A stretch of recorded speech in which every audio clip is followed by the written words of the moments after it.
cadre, c'est vraiment que vous puissiez tous contribuer. Donc vous allez voir pendant la réunion, on va dérouler l'atelier, mais en tout cas l'idée du cadre, c'est vraiment qu'il puisse vous servir à structurer vos idées et à garantir que toutes les contributions soient entendues et qu'on puisse nous ensuite les analyser pour nourrir le projet.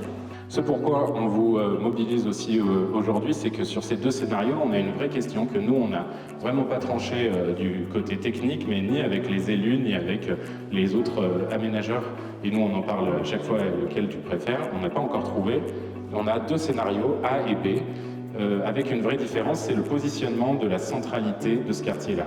La centralité, on l'exprime, nous, avec la mixité d'usage, c'est-à-dire c'est là où on va retrouver à la fois des commerces, il y a notamment l'enjeu de garder un commerce structurant de supermarché du type Netto au sein du projet, que ça c'est un peu la locomotive, mais aussi d'autres petits commerces, et donc ceux-là ils vont se retrouver, puisque les commerces fonctionnent bien aussi à proximité des uns des autres, ils vont se retrouver plutôt dans la centralité, avec bien sûr quand même des logements par-dessus, et puis des équipements, une nouvelle maison de santé, une résidence senior, et donc on a plutôt positionné dans le scénario A une centralité qui se trouverait au niveau de l'arrêt de tram, donc plus ou moins à l'endroit où aujourd'hui on a la centralité commerciale et l'arrêt de tram, et un scénario B où on va la remonter plutôt au niveau de l'îlot Bernard pour la rapprocher de là où on est en fait aujourd'hui, d'une centralité qui existe aussi, parce qu'on a la mairie, parce qu'on a la place et avec le marché, parce qu'il y a le nouvel îlot qui a été construit avec Carrefour Market, l'effort qu'on a fait de représenter chacun des scénarios en maquette, ce qui nous permet vraiment de vous donner maximum d'informations par rapport aux hauteurs et aux densités. Donc on a des organisations différentes avec des bâtis qui ne sont pas tout à fait orientés pareil, pas tout à fait aux mêmes hauteurs. On a des bâtiments qui sont en de R+1 à R+6 maximum, avec les mêmes programmations dans les deux scénarios.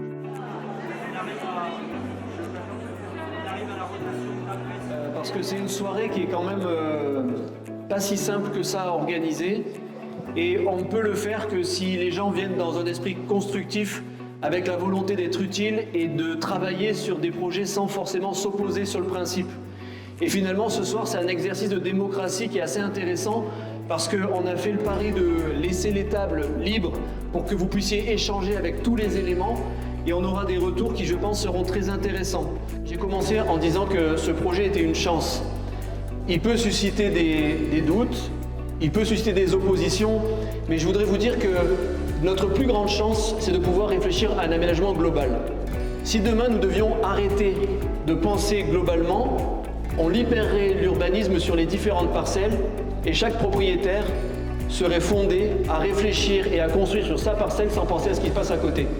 Et moi, je ne veux pas que sur 10 hectares, on se prive d'une vision d'ensemble, cohérente, avec des cheminements, avec des hauteurs qui se répondent, avec des espaces verts. On ne peut pas se priver de ça et on ne peut pas faire Cessiné comme par le passé en disant quand il y a un paysan qui est dans son foncier, hop, il y a un immeuble qui pousse. Il faudrait aussi remercier une fois encore toutes celles et ceux qui ont travaillé pour que la soirée soit possible et qui permettent à vos sentiments d'être exprimés. Et d'ailleurs, je voudrais remercier les commerçants qui sont présents ce soir pour contribuer au projet, que ce soit en ligne ou en papier. Et je veux vraiment vous inciter à le faire parce que vous avez vu, la soirée de ce soir, elle est intéressante dans la mesure où vous jouez le jeu. Je vous remercie une fois encore de votre travail, de votre écoute et on reste à votre disposition. Merci à toutes celles et ceux qui ont travaillé pour que cette soirée soit possible. Bonne soirée à tous et merci.